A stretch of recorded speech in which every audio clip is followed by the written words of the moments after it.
ہم اپنے بچپن ہی سے اپنے گھر میں کئی افسانوی کہانیاں سنتے آئے ہیں جو کہ ہمیں سچ سمجھتے ہوئے اٹھتے بیٹھتے سنائی جاتی ہیں، جبکہ ان کا حقیقت سے دور کبھی تعلق نہیں ہوتا۔ لیکن ایک بات ضرور ہے کہ یہ افسانوی باتیں بہت دلچسپ ہیں، جیسے کہ ہالی کینچی مت چلاؤ، لڑائی ہو جاتی ہے، یا پھر اگر صبح صبح گھر کی چھت پر کوئی کوا کائیں کرے تو سمجھو کوئی مہمان آنے والا ہے۔ آج ہم آپ کے سامنے 7 ایسے ہی باتوں کا ذکر کریں گے۔ ہالی کینچی مت چلاؤ۔ یقیناً آپ نے یہ جملہ اکثر اپنے گھر میں سنا ہوگا کہ ہالی کینچی مت چلاؤ، لڑائی ہو جاتی ہے۔ لیکن اگر آپ نے والدہ کی بات نہ مانی تو کینچی چلانے کی وجہ سے لڑائی کا تو پتہ نہیں، لیکن پٹائی ضرور ہو جائے گی۔ اس لیے بہتر ہے کہ اس غیر حقیقی بات کی حقیقت جاننے کی کوشش نہ کریں اور کینچی سے دور رہیں۔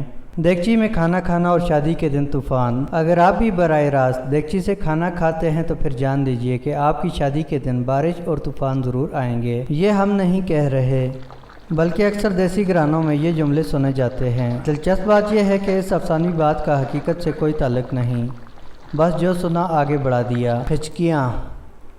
جہاں کسی کو ہچکی لگ جائے فوراً پیچھے سے یہ جملہ سننے کو ملتا ہے کہ ضرور کوئی یاد کر رہا ہوگا، جبکہ اس جملے کا بھی حقیقت سے دور کا بھی کوئی واسطہ نہیں۔ البتہ ہچکی کا پانی سے ضرور تعلق ہے۔ پانی پلائیے اور ہچکیاں رک جائیں گی۔ شیشے کا سامان ٹوٹنا خوش قسمتی ہے۔ شیشے کا کوئی برتن ٹوٹ جائے تو عام حالات میں اسے دیسی گھرانوں میں خوش قسمتی قرار دیا جاتا ہے۔ لیکن ٹھہریے جناب، اگر یہ برتن امی کے جہیز کا ہو تو حالات انتہائی خاص اور نازک ہو جاتے ہیں، جس کے ساتھ بدقسمتی شروع ہو جاتی ہے۔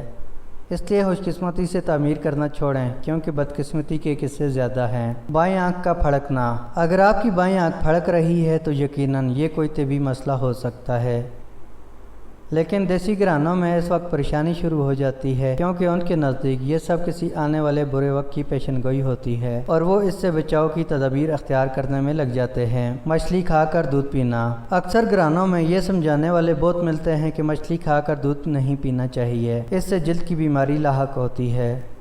در حقیقت اس بات میں کوئی سچائی نہیں ہے اور یہ صرف ایک سنی سنائی بات ہے جو کہ ایک دوسرے سے منتقل ہوتے ہوتے ہم تک پہنچی ہے۔ سیدھے ہاتھ میں خارش مطلب دولت کی آمد۔